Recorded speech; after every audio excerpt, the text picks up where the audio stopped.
sudah duduk ganteng semuanya di sini. Mungkin sebelumnya saya perlu perkenalkan sejenak ya.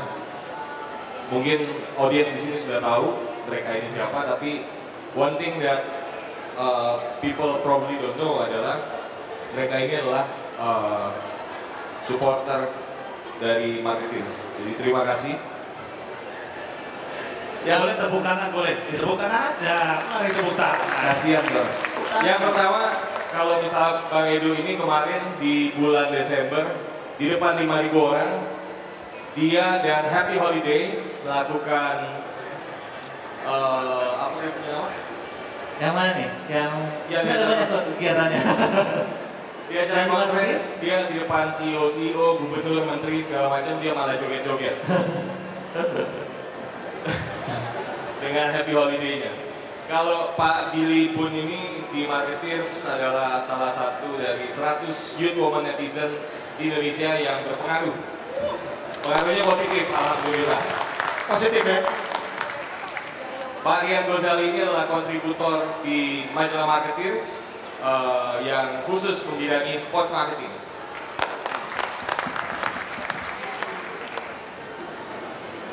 Kalau Bang Panji ini adalah Perkenalin diri sendiri aja nih. iya, mungkin. Mendingan lu di sini, gue di sini. Ya, saya biasa dikenal mengisi catwalk seluruh dunia sebagai peragawan. Saya di foto model. Saya tahu ada wajah-wajah yang kayak ibu yang itu ngeliat saya. Nggak yakin kalau saya peragawan. Tapi saya adalah model pada zamannya Bapak. Tapi sekarang saya udah pensiun. Kasih ruang untuk yang muda-muda. Jadi dulu waktu dia masih muda, waktu umurnya masih di bawah 30 tahun, sekarang udah enggak soalnya. Dia merupakan salah satu dari top 20 aspiring star ya. Jadi anak muda masa kini lah. Sekarang udah nggak lagi. Sebenarnya masih sih. Anak muda itu kan mindset ya. Ya kalau lihat Spirit. betul. Kayak Billy kan wajahnya muda, umurnya tua banget sebenarnya. Baby face. Ya, nggak ada yang tahu kalau umurnya Billy 42, nggak ada yang tahu kan? Iya, nggak ada yang tahu. Kalau saya kan walaupun umur mungkin agak di atas 30 dikit, tapi yang spiritnya anak muda. Saya kalau untuk Pak Panji. Ya, terima kasih. Tepuk tangan dong buat Panji. Jadi tahun 2009 kemarin kita 2010 kemarin di Marketeers kita ngebikin apa yang kita namakan Marketeers Time Cube. Isinya itu adalah 20 aspirasi anak muda Indonesia tentang cita-citanya mengenai Indonesia di tahun 2020. Jadi mereka harus nulis aspirasinya, dimasukin ke dalam kotak yang terpampang di kantor kita, dan kotaknya itu akan dibuka nanti pada tanggal 22 Februari 2020. Pak Panji ngomong apa waktu itu? Saya sebenarnya pengen banget jawab pertanyaan itu. Masalahnya saya juga lupa. Jadi selain Pak Panji ada juga Pak Mas Wahyu Aditya yang tadi ada di atas panggung sini. Ada juga Alanda Kariza, Dian Sastro, dan banyak lagi bintang-bintang muda lainnya. Itu sekedar pembukaan, kita masuk ke topik Jakarta di Youth City kali ini. Jadi kalau misalnya kita lihat Jakarta ini memang semakin cool. Sekarang banyak gerakan-gerakan anak muda yang dikerjakan oleh, selain dari mas-mas yang di depan ini, ada juga yang lain-lain yang membuat Jakarta itu lebih vibrant. Tapi apakah memang betul demikian Jakarta adalah vibrant city buat anak muda? Mari kita tanyakan. Makanya untuk Bang Panji, kira-kira apakah betul semakin vibrant sekarang? Saya rasa sih betul sekali. Kita nggak harus jadi orang yang punya latar pendidikan tinggi untuk bisa memahami betapa Jakarta sekarang semakin vibrant. Dan memang vibrantnya itu atau vibrasinya mungkin lebih banyak dilakukan oleh anak mudanya, tapi terasa oleh semua orang. Now it's a more exciting city. Dan exciting bukan cuma untuk orang Indonesia, tapi juga setidaknya untuk orang di regional Asia Tenggara. Dan kita semua bisa melihat, bisa merasakan. Baru sekarang sadar atau kemarin-kemarin juga sadar? Apakah ini karena faktor Jokowi? Bapak Jokowi ngambil peranan yang juga sangat penting. Tapi dari dulu sebenarnya udah ada. Tapi pertumbuhan dan vibrantnya itu makin keras dan makin kuat, dan it's a positive vibe. Dan kita semua jadi senang kan tinggal di sebuah kota yang punya semangat positif gitu, ketimbang tinggal di sebuah kota yang stressful, yang tidak bisa ngasih harapan, yang tidak terasa peluang. Harapan itu adalah sesuatu, the single most important thing to a city. A city without hope will be a city of riot. Tapi livable buat anak. Livable saya rasa terutama untuk orang Indonesia, iya. Kenapa orang Indonesia itu paling adaptif dibandingkan dengan bangsa lainnya. Jakarta ribet, iya betul, tapi kita adalah bangsa yang adaptif. Kita selalu menemukan peluang dalam kesempatan dalam kesempitan. Jadi saya rasa it's actually livable. Tentunya kita pengen lebih baik, kita pengen seperti Melbourne, the best city to live in gitu. Tapi itu sesuatu yang harus kita perjuangkan sama-sama. Bukan hanya kita tuntut, tapi juga kita ciptakan. Serius gila. Kemarin pilih siapa, Bang? Saya, Faisal Basri. Bang Rian? Jokowi. Jokowi? Bang Faisal Basri. Saya beli Jokowi Ahok. Jokowi Ahok. Saya Bohong. Dia sastro waktu itu nanya. Nggak ada. Nggak ada. Kalau ada ya ada sastro. Bukan ya kertas kamu tempelin foto dia sastro. Pilih sendiri. mungkin yang menarik Bang Billy, Bang Panji, dan saya juga pilih Faisal Basri kebetulan. Nah, kenapa Faisal Basri waktu itu? Kenapa Faisal Basri? Well, yang paling ini adalah kebetulan ayah saya kenal, ya. Jadi dari jauh sebelum Pilgub yang kemarin itu saya udah dengar bahwa Faisal Basri akan running. Yeah. Dan dari situ saya juga udah pernah ketemu dia dan ketemu orang-orang dekatnya, dan sebenarnya kalau saya lihat adalah Jakarta ini yang diperlukan adalah gubernur yang jujur dulu, gitu ya, yang punya integritas dulu, gitu, karena dana besar, semua besar gitu. Untuk tidak dikorup aja udah akan setengah jalan, setengah maju. Jadi pemikiran mudahnya waktu itu sih seperti itu gitu. Dan tapi setelah Faisal Basri nggak menang, sekarang ini dengan Jokowi dan terobosannya bareng Ahok, cukup senang juga sih, senang. Yang menarik adalah Marketeers bersama Marketplace Insight baru saja melakukan riset tahunan mengenai fenomena anak muda di Indonesia. Ini riset keempat yang kita sudah lakukan, dan untuk pertama kalinya ketika ditanya ke anak muda umur 17 sampai 35 tahun di Indonesia, mereka itu udah punya tokoh politik yang inspirasional. Kalau sebelumnya nggak pernah gitu. Jadi kalau misalnya ditanya siapa tokoh inspirasi anak muda di dunia politik, 90% bilang nggak ada. Tapi sekarang justru kebalikannya. Dan ini yang baru kita temukan ketika kita melakukan riset ini bulan Maret sampai bulan April kemarin di 11 kota Indonesia. Dan nama Jokowi memang mencuat. Kita kemarin juga ke Nias, dari ujung ke ujung di Nias, Pak, bisa dibayangin. Ditanya Presiden Indonesia tahun 2014 siapa? Jokowi. Tentu itu akan membuat Ibu Megawati bingung.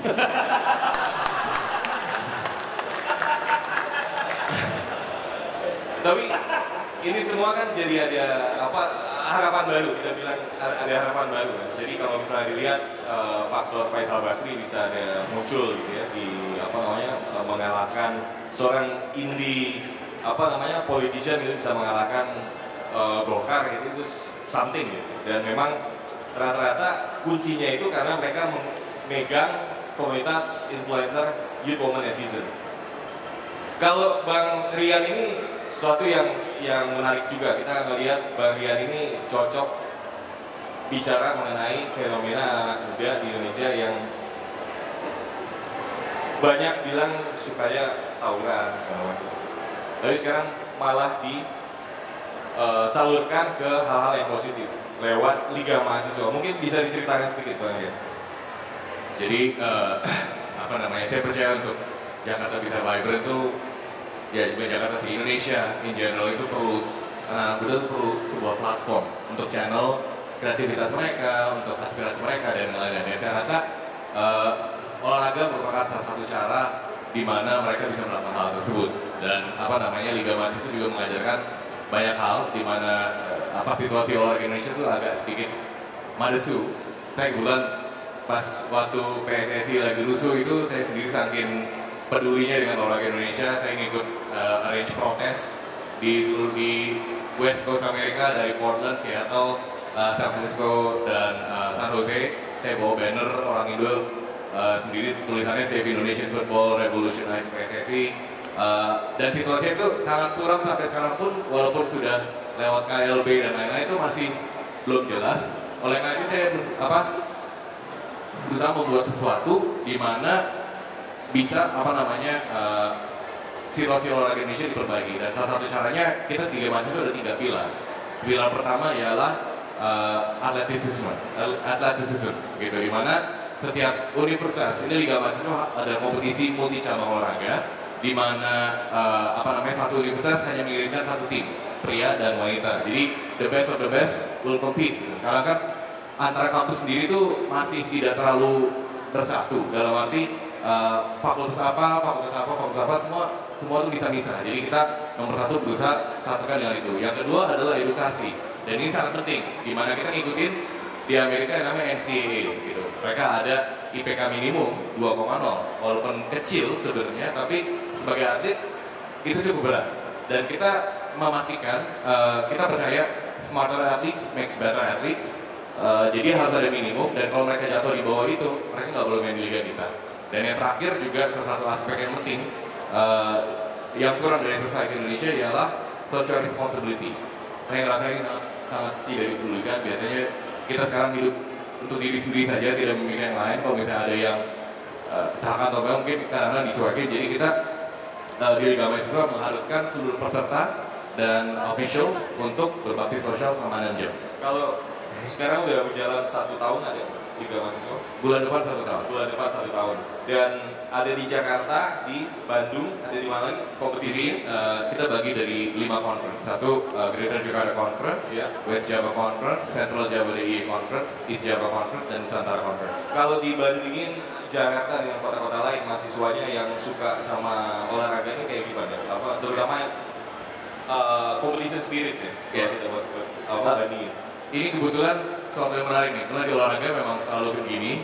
Biasa capital city itu lebih nggak gitu, nggak gigit gitu. Sedangkan ada gregetnya gitu. Nggak ada gregetnya. Dan tapi kota-kota luar seperti kalau misalnya di Inggris sepak bola, kayak Manchester kota ke-3, kota ke-4 ya. Iya, tapi mereka merupakan salah satu kota yang paling vibrant gitu. Sedangkan London itu timnya banyak, tapi nggak gimana, karena entertainment option mereka banyak. Mereka banyak sekali hal yang bisa dilakukan. Kalau di luar tuh, di luar capital city itu merupakan sebuah community. Ini merupakan salah satu, misalnya orang pindah ke kota itu kerja, salah satu tools untuk mereka punya komunitas gitu, untuk to blend in to the culture. Jadi di Jakarta sendiri pengalaman kita, karena 1 macetnya luar biasa, transport, dan 2 infrastrukturnya sangat jauh dengan yang lain, agak sedikit lebih tidak greget dibanding misalnya contoh Jogja, di mana kita selalu ramai banget.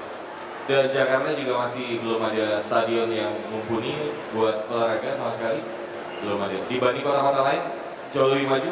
Yang paling Arena maju, kita ngomongin. Iya, paling maju menurut saya secara in general ya, on average, bukan satu yang paling bagus. On average Jawa Tengah. On average Jawa Tengah. On average Jawa Tengah lebih bagus. Iya. Sekarang kalau misalnya Bang Edo ini dari Happy Holiday. Sini ada yang tahu Happy Holiday? Happy Holiday Indonesia. Mungkin bisa ceritain? Saya tahu. Oh tahu ya, Bang Edo tahu pasti. Iya. Mungkin sebelumnya kita ada videonya nggak ya? Hah? Ada. Mungkin kita bisa lihat video ini supaya kita tahu ya apa itu Happy Holiday. Bisa dikeluarkan supaya bisa ikutan joget mungkin. Jadi ini bisa diceritain mungkin Bang Edo. Ya, jadi kita ini adalah YouTube channel. Puji Tuhan saat ini nomor 1 di Indonesia dengan viewers hampir 10 juta. Yang kita lakukan adalah kita ngumpulin anak-anak muda, ngumpulin penggemar video kita untuk melakukan hal-hal yang gila bersama-sama. Contohnya ini kita beserta 1000 orang teman-teman kita. Kita bikin kegiatan bareng-bareng, kita ada Namsa bareng-bareng waktu itu. Berapa orang ini waktu itu di sini? Ini waktu itu yang terdaftar sekitar 1000 orang, tapi begitu di lapangan ternyata banyak juga yang ikutan. Ini ada ibu-ibu lagi jalan ikutan, ada yang naik sepeda, sepedanya dibuang, ikutan, ada yang bawa anak, anaknya dibuang, ikutan juga. Ya begitu, gabung. Luar biasa, 10 juta orang yang nonton ini sekarang. Berapa orang yang nonton? Yang video ini khusus 1000 something lah. di YouTube. Oh, view-nya ini hampir 7 juta view worldwide dan sempat jadi most popular video di Korea. Wow. Tangan yang Ibu-ibu Happy Holiday. semuanya. Terakhir kita bikin Harlem Shake. Terakhir kita bikin Harlem Shake sama 12.000 orang. Itu dari Komdak sampai bawah Jota Semanggi itu full udah kayak proyek Jakarta. Itu 12.000 orang, itu crazy kalau kalian lihat. Dari www.indonesia.com. Jadi ini adalah sebuah komunitas sebetulnya. Kita sebenarnya adalah video maker karena kita memang basisnya YouTube partner sekarang ini. Gitu. YouTube partner. Ya, jadi kita dapat mendapatkan income dari per view. Gitu. Kalau di Indonesia kita dapat Rp10 per 1 view. Jadi lumayan lah.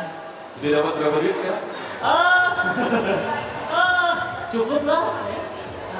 Cukup buat Tapi masih reguler untuk bikin apa namanya keramaian seperti ini. Iya, reguler kemarin juga kita syuting bareng Panji.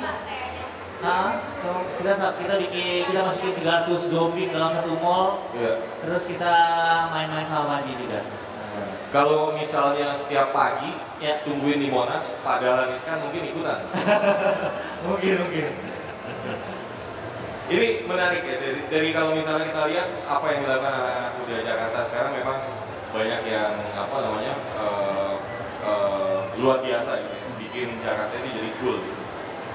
Kalau misalnya dilihat dari apa yang dilakukan oleh Happy Holiday, sebetulnya kedepannya apa sih yang jadi mau dikembangkan lebih lanjut ya oleh Happy Holiday? Kalau dari Happy Indonesia sebenarnya kita punya misi sih sebenarnya. Kalau kita dari video-video Happy Indonesia, kita selalu ngambil tempat di mana itu adalah city mark daripada Indonesia, terutama Jakarta dulu karena kita masih Jakarta. Jadi kita ambil di Bundaran HI, kita ambil di Busway, kita ambil di salah satu mall di Jakarta, seperti itu. Jadi kita mengasih tahu ini loh. Misalnya kalau kita mau memperkenalkan budaya kita ke luar negeri, kita harus pakai bahasa luar negeri.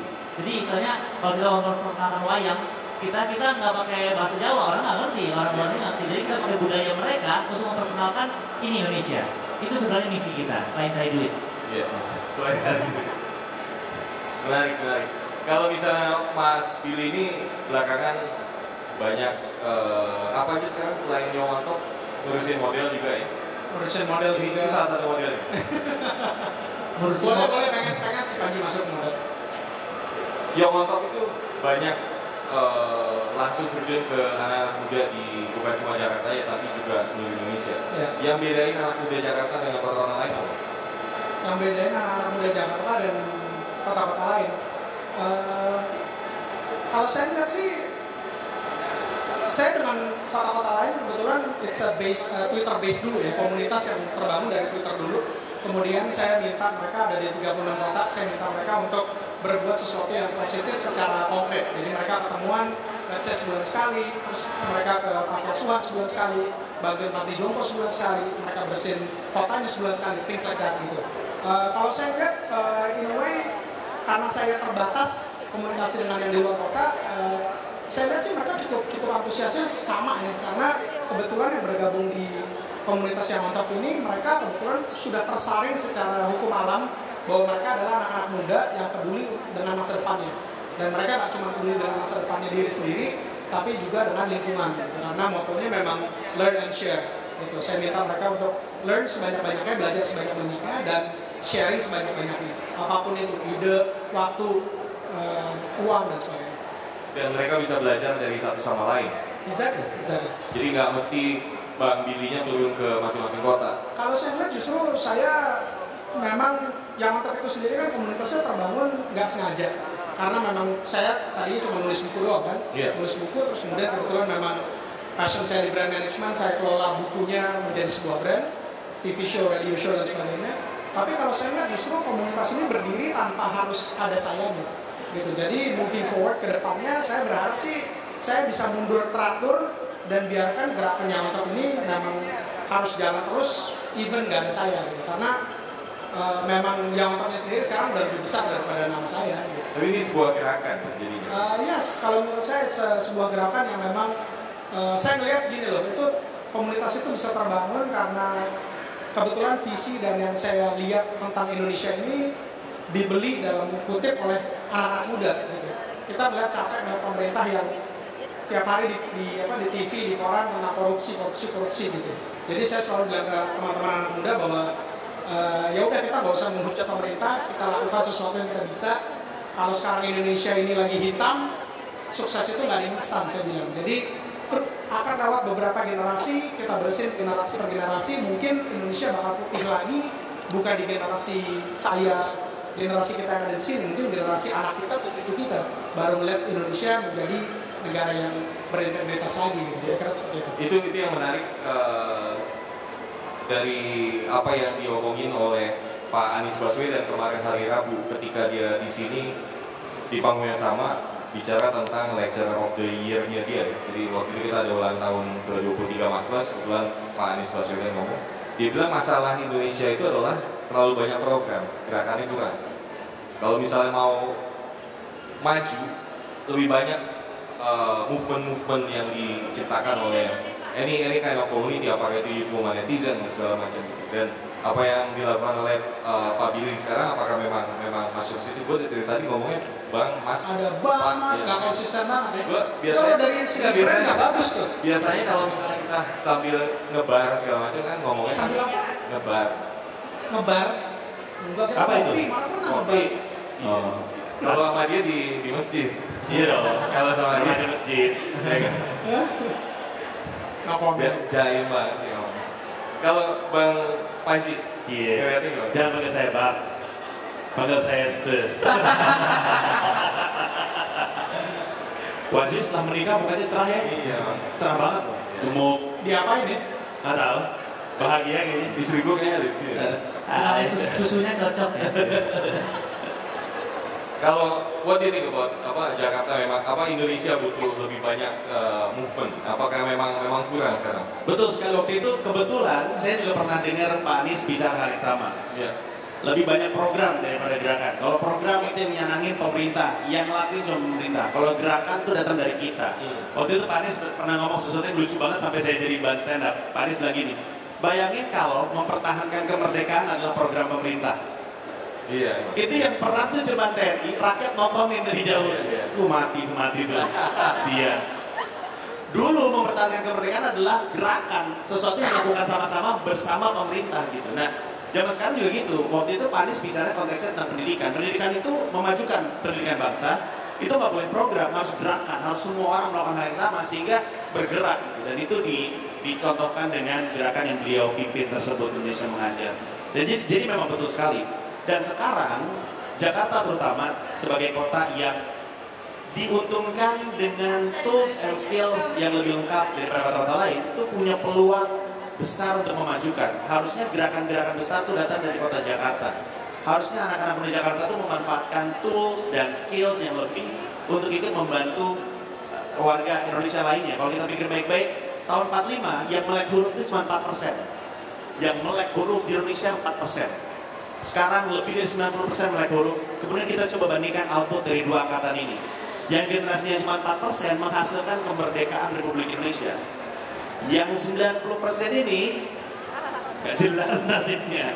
Jadi kenapa yang 90% ini tidak memberikan output yang lebih luar biasa dibanding dengan 4%? Kita percaya saking mahalnya bayar pendidikan, ilmu yang kita punya adalah untuk diri kita sendiri. Sementara 4% yang belum melek huruf memperjuangkan negaranya dengan pendidikan yang dia punya.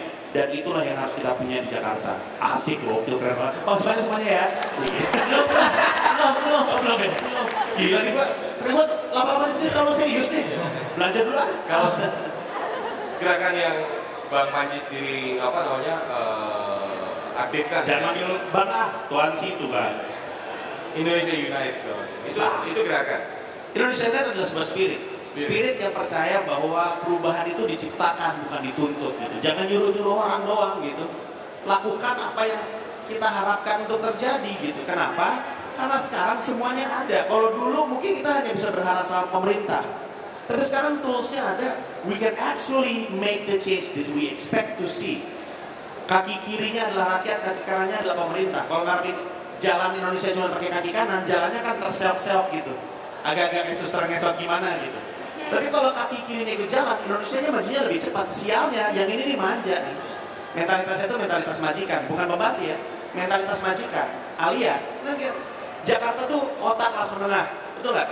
Banyak kelas menengahnya. Dan apa yang paling khas dari kelas menengah? Pembantu rumah tangga. Apa yang khas dari orang yang punya pembantu rumah tangga? Kalau minta kopi, kalau pengen kopi minta dibikinin. Padahal zaman sekarang kopi tinggal ngaduk dikasih air panas. Dan karena mentalitasnya adalah mentalitas majikan, kita selalu minta pemerintah yang menciptakan perubahan hanya karena kita berpikir udah kita bayar. Padahal kalau Indonesia memang rumah kita, ini analoginya dengan rumah ya. Ibu saya tuh kerjanya beres-beres rumah mulu loh, walaupun ada pembantu. Kenapa? Itu rumah dia, bukan rumah pembantunya. Dan kalau anak muda Indonesia merasa ini adalah rumahnya dia yang beresin, bukan pemerintahnya. Iya.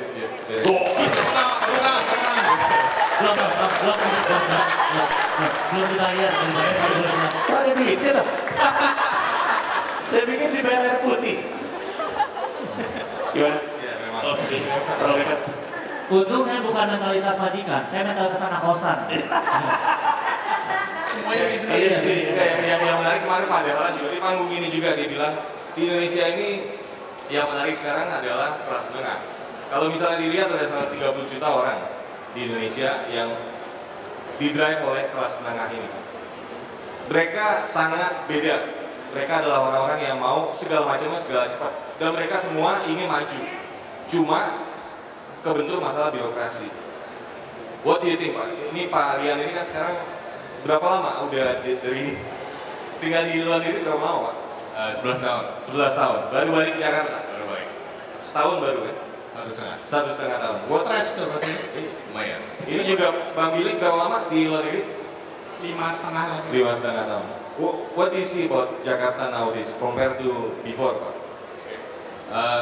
Yang pasti kalau in terms of it's a vibrant city, ya kita sudah improve jauh. Tapi saya rasa itu masih sangat terbatas. Sebenarnya masih potensial itu masih bisa, tapi ya karena satu dan lain hal jadi nggak bisa. Misalnya contoh di sport aja deh, gitu. Saya di industri saya sendiri, yang tadi seperti Mas Bang Panji ngomong, Panji ngomong, apa namanya, yang mesti membantu malah kadang-kadang ngerecokin gitu loh. Yang tadi kita mau menyalurkan aspirasi melalui olahraga misalnya dengan, misalnya saya kan juga pegang regulasi liga, misalnya gini nggak boleh. Misalnya tadi saya mau kita hampir terbiasa yang namanya semua digampangin. Misalnya kayak contoh selalu ada jalan pintas, kita di stop polisi mau damai atau mau pengadilan gitu kan. Jadi saya waktu itu sempat bikin peraturan di mana pemain cabutan dari universitas itu saya nggak kasih sama sekali. Jadi saya akan kejar habis-habisan orang itu. Kalau saya perlu saya bawa ke pengadilan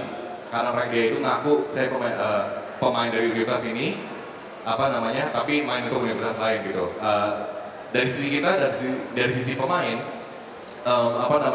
itu sangat mendukung.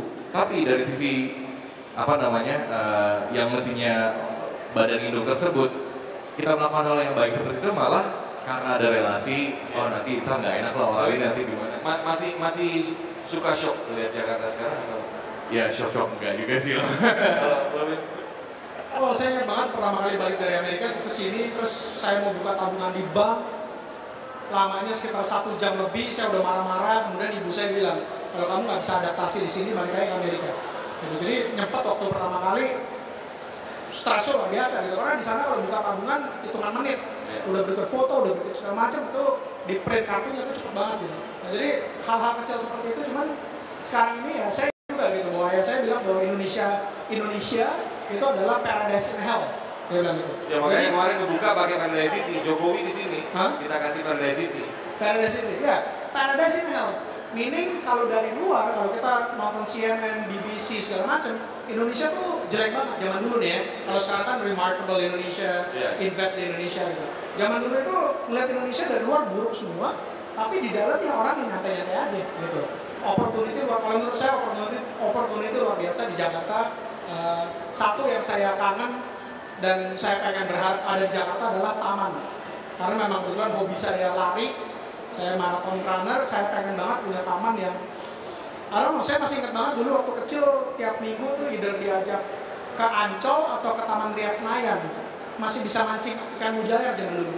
Nah, sekarang ini udah ditutup, disengin, dengar-dengar bakal jadi mall lagi gitu, Bubrak. Nanti kita mungkin ajak Mas Billy ke Taman Lawang ya. Jadi Mas Billy nggak setuju adanya mall ya? Setuju. Oh, setuju, mall bagus ya, menaikkan perekonomian, ya kan? That's good. Iya. Kalau Taman juga perlu. kalau lebih banyak taman, berarti Bang Edo ini bakal lebih banyak kreasinya lagi. Oh iya, siap. Ruang Atau publik terbuka. atau sengaja dibikin jogging track di dalam mall juga mungkin sesuatu yang Bagus itu. Bagus. Terus setuju Billy Bull. Iya. Nggak mungkin Billy Bull salah, gila. Billy Bull. Namanya aja Billy Bull. Kalau Bang Edo ngeliatnya gimana? Orang Jakarta ini emang punya energi spirit yang pengen maju kan? Apa yang Kalau pengen maju pasti semua pengen maju, jangan Jakarta aja, semuanya juga pengen maju. Cuma kalau dilihat kendalanya, sebenarnya kendalanya itu adalah kendala Indonesia sih, keseluruhan, bukan cuma masalah Jakarta aja. Karena gini, kalau menurut gue yang jadi kendala itu adalah koneksi internet. Karena gue bekerja di dunia fiber kan, koneksi internet kita sangat lambat. Maka kemarin gue sempat baca di kompas.com 21 Oktober, dia bilang kalau Indonesia itu koneksi internetnya terlambat se-Asia Pasifik, which is bad. Kenapa? Karena dengan adanya koneksi internet lebih bagus, masyarakat lebih cerdas, kemiskinan yang katanya jadi momok di masyarakat Indonesia itu bisa diberantas. Bukankah kalau kita cerdas kita bisa lebih makmur, kayak gitu kan? Terus kalau ngomongin soal macetnya Jakarta, perusahaan seperti Yahoo Indonesia itu kan sudah membisakan karyawannya untuk bekerja via online di rumah. Which is kalau semua kantor bisa seperti itu, nggak perlu semuanya lah yang level menengah ke atas yang udah bawa mobil semuanya kerja di rumah kan jalanan kosong. Jadi sebenarnya koneksi internet diangkat lah, gitu. Pemerintah harus concern sama ini karena ini udah masalah global. Indonesia jangan ketinggalan. Kita udah tinggal banyak hal, yang ini jangan. Tapi kemarin sepakat semuanya bahwa kemarin kebetulan Telco Day hari kemarin ya, dan ada petinggi-petinggi perusahaan telco yang di sini, mereka bilang sepakat bahwa Jakarta itu memang it's a world class digital city, tapi coming soon. Akan. Ya kan? Iya. Itulah. Sekarang kalau Bang Manji melihatnya gimana? Ya. Kalau misalnya dilihat energi dari orang-orang Jakarta, anak mudanya nih seperti apa sih dibanding kota-kota lain? How do you see? Kan suka keliling Indonesia juga sekarang. Betul. Ini suka lihat di TV juga kok. Makasih ya. Bedanya orang Jakarta dengan kota-kota lain in terms of energi itu apa? Anak mudanya. Jangan kaget ya, nanti tiba-tiba jawaban saya nggak sejalan dengan acara ini, tapi nggak apa-apa ya. Nggak apa-apa. Itu juga saya ditanya. Menurut saya energinya orang anak muda di Jakarta terlalu banyak habis terhadap hal yang enggak. Kayak misalnya? Kayak misalnya protes kenapa di TV Olga nangis mulu, kenapa The Voice Indonesia kok bajunya gitu. Itu dilihat dari Twitter atau? Dilihat dari Twitter. Ini poinnya berkaitan dengan yang dikatain sama Indo. Kenapa koneksi internet di daerah-daerah lain di Indonesia tidak secepat di Jakarta? Karena Jakarta bawel anak mudanya. Hampir tepat. Ini asumsi saya ya, saya takut tangkap pemerintah, tapi nggak apa-apa saya ngomong gini aja. Karena menurut saya, kalau daerah-daerah lain di Indonesia yang tidak semaju Jakarta, yang punya problema yang lebih besar di Jakarta, yang punya masalah angka kematian anak tertinggi di Indonesia, punya koneksi internet yang sama kencangnya dengan di Jakarta, mereka akan protes dan semua orang akan tahu masalah sesungguhnya yang ada di Indonesia. Orang-orang di Jakarta hidupnya nyaman. With the access of internet that you have, you complain puny things. When children are dying in Indonesia, but you never know that because they can't tweet. Anak-anak di Indonesia yang mereka hidup di NTT, anak Indonesia tertinggi meninggal di sana. Ibu meninggal ketika melahirkan juga masih sangat tinggi di Indonesia. Nggak ada yang tahu kenapa. They can't tweet about that. Nggak punya akses internet. Menurut saya dibiarkan sama pemerintah. Because they know kalau semua daerah yang mundur, yang terbelakang di Indonesia bisa berbicara sebebasnya, mereka akan kaget dan mereka nggak bisa kontrol. Dan akhirnya apa? Orang-orang Jakarta, kita makan mahal. Makanan kita jauh lebih mahal daripada teman-teman di daerah-daerah lain. Kemudian yang kita gunakan dengan kalori tersebut apa? We complain tentang macet dari dalam mobil pribadinya. Isn't that true? Did we complain Tidakkah kita membakar kalori yang mahal, beli Burger King atau apapun itu yang mahal kita komplain karena kita macet di dalam kendaraan pribadi yang juga merupakan penyebab macet? Tidakkah itu yang kita lakukan? Oh, energinya anak muda Jakarta banyak, tapi tidak ditempatkan pada titik-titik yang tepat. Itu menurut saya. Lalu Pak dibayar ya, sorry. Tapi itu karena SBY juga udah Siapa? Sorry? Siapa tuh gitu ya? Ini presiden. Tadi gua nggak dengar. PSBY mah presiden. SBY kan sekarang udah di Twitter. Iya, PSBY di Twitter. Yang mana sangat menarik. Saya kemarin ikutan Kamisan. Ada yang tahu Kamisan nggak? Kamisan adalah sebuah aktivisme di mana ibu-ibu yang anaknya hilang, korban-korban HAM, berdiri di depan istana presiden. Selama 303 minggu berdiri di depan istana presiden nggak pernah ketemu dengan beliau. Sekarang, ditanyain PSBY bikin Twitter kan? Bener kan? Saya lihat pernyataannya juru bicara presiden, katanya PSBY sebenarnya udah 2 tahun yang lalu pengen bikin Twitter. Cuma susah, baru sempat sekarang. Nggak ada koneksi soalnya. Ya mungkin, tapi itu menggambarkan beliau memang. Bikin Twitter mah gampang. Butuh 2 tahun untuk melakukan sesuatu yang gampang. Tapi mungkin itulah beliau.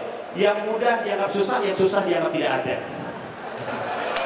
Nah, ini sebelum kita tutup karena waktunya udah habis. Mungkin ada yang mau nanya ke panelis di depan? Keren gak gue? Ada yang mau tanya? Itu kok ada pas pampers. Boleh. Ada yang mau nanya? Kalau misalnya pertanyaan terakhir mungkin.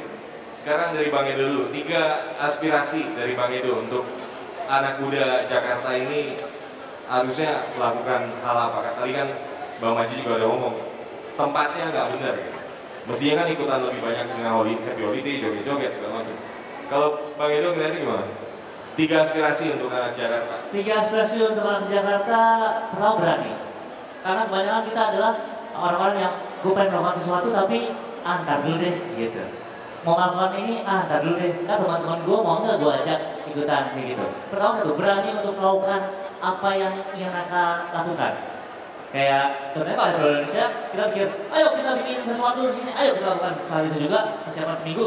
Jadi kalau jelek ya udah, kalau jadi bagus ya udah, kayak gitu. Jadi harus berani pertama. Kedua harus kreatif, karena kita ngomongin soal industri anak muda dulu ya. Sekarang kan udah ada online store, online shop. Sekarang semuanya sudah bisa, nggak usah dengan kapital besar, tapi mereka bisa berkreatif dan melakukannya dan mendapatkan keuntungan yang bisa nantinya akhirnya mendapat kapital, akhirnya baru bisa bikin jadi sesuatu yang besar. Pertama berani, kedua kreatif, ketiga sama-sama bareng-bareng. Karena kalau kita bergerak sendiri, itu yang jadi hanya ya nggak kelihatan. You have to be with your friends, you have to be in community supaya apa yang kita lakukan bersama-sama dilihat orang dan juga jadi sesuatu yang positif di masyarakat seperti itu. Berani, kreatif dan bareng-bareng. Iya, tepuk tangan. Bang Billy. Untuk aspirasi untuk anak muda Jakarta lainnya. Oke, untuk anak muda Indonesia sebenarnya saya. Yang pertama kurangin galau-galauan. Ya, karena penyebab galau itu sebenarnya karena banyak anak muda yang nggak tahu siapa dirinya. Ya, jadi saya selalu bilang ke anak muda bahwa you have to know your passion. Kita sukanya apa dulu, kita cintanya apa dulu, itu yang pertama ya. Karena kalau kita ngerjain sesuatu yang kita cintain, kita nggak akan ngeluh-ngeluh lagi gitu ya. Hari Senin pagi atau Minggu malam kita nggak mungkin nge-tweet bilang, ya besok Senin kerja gitu kan. Atau hari Jumat kita bilang, thanks God it's Friday, besok weekend. Nah biasanya orang-orang yang nge-tweet kayak gitu tuh yang nggak sesuai passion. Jadi first we have to know our passion, itu yang pertama. Kedua, kita harus punya mimpi yang besar. Ya saya selalu bilang bahwa kita nggak akan kemana-mana kalau kita nggak tahu kita mau kemana. Dan selama mimpi itu masih gratis, mimpilah yang besar. Ya. Yang ketiga adalah kita harus punya attitude yang baik, kita harus punya karakter yang baik. Karakter ini luas banget, kalau ditanya sesuatu banyak banget, termasuk gimana cara kita open minded, kita respect semua orang, being on time, ya, being on time, sampai dengan ya itu kalau untuk Jakarta terutama ya saya bilang jangan mimpi bilang bahwa kita anak muda mau bikin perubahan buat bangsa ini kalau masih buang sampah sembarangan, masih susah untuk bilang tolong dan terima kasih dan sebagainya. So passion, dream big, sama attitude yang baik. Amazing, tangan untuk Pak Billy. Ini memang kita butuh lebih banyak itu lagi memang. Ada Metro TV di sini, Pak. Ada polisi di sini. Tanya. Oh, nggak bilang ada polisi kan? Iya, Pak. Ada 2 Pak di sini, Pak. Polisi. Preman di situ. Kalau Bang Rian lihatnya gimana? Untuk gue bukan yang terakhir udah habis ya. Tapi kalau buat saya yang satu aktif dalam arti saya ngeliat banyak dari generasi di Jakarta tuh terlalu apa ya? Ya udah terima apa aja deh gitu. Yeah. Jadi nggak ada aktif dan inisiatif lah sebenarnya. Saya gabung jadi satu ya. Nggak ada drive gitu. Kesannya cuma ya udahlah pokoknya situasi gini ya udah gitu. Misalnya saya setiap kali saya cerita tentang visi misi religion mahasiswa, banyak orang yang ya udah emang kayak gitu mau gimana lagi gitu. Kesannya terima pasrah aja gitu. Jadi aktif dan positif untuk membuat perubahan gitu. Terus yang ketiga langsung karena digabung adalah menjadi orang yang peduli sosial. Yang tadi saya bilang awal-awal, saya ingat saat ini Jakarta banyak sekali orang yang ya cuman karena sudah antipatinya sudah hilang intinya, saking kecewa dengan apa yang terjadi di masyarakat, apa yang terjadi di government, apa yang terjadi di sekelilingnya masing-masing, udah nggak peduli aja gitu. Dan saya rasa ini perlu dikembangkan di mana mereka harus menjadi manusia sosial dan bisa berkontribusi ke sekeliling mereka. Dan yang pasti gak usah galau-galauan. Kemarin di Fatul Sembiring nge-tweet kan anak muda. Siapa? Pak Tifatul Sembiring, dia bilang Andi Lau itu antara dilema dan galau. Itu anak muda. Lucu juga dia. Kalau Bang Manji gimana? Aspirasinya untuk anak Jakarta lain? Menulis, Ya. membaca, kemudian tulis lebih banyak lagi. Orang menganggap remeh tulisan, padahal dengan menulis, membaca, dan menulis lebih banyak lagi, kita mengaktifasi 3 hal. 1, kita melawan konten buruk.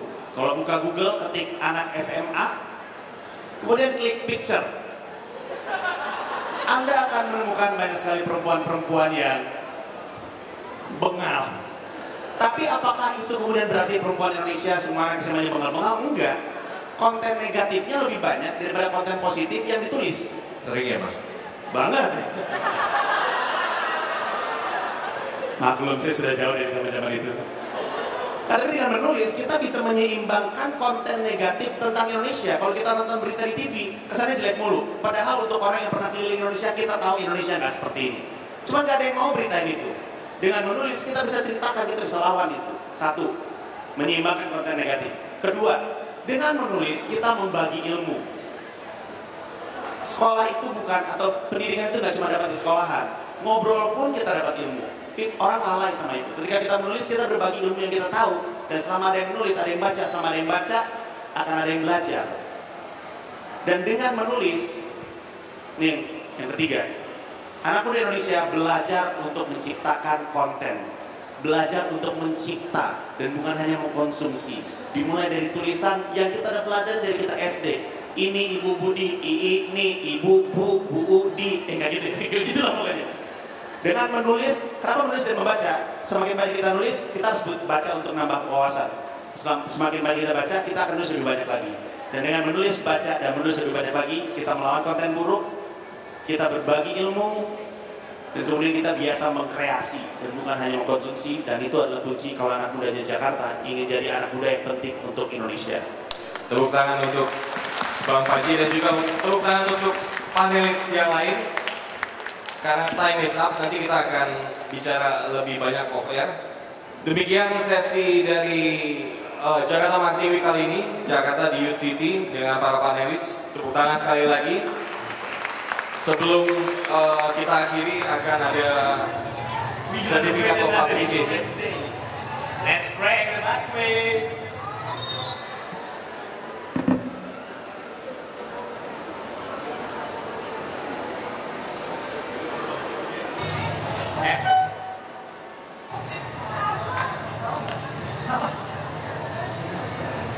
Gue gak tau apa yang akan terjadi, but this is gonna be epic. Epic is epic.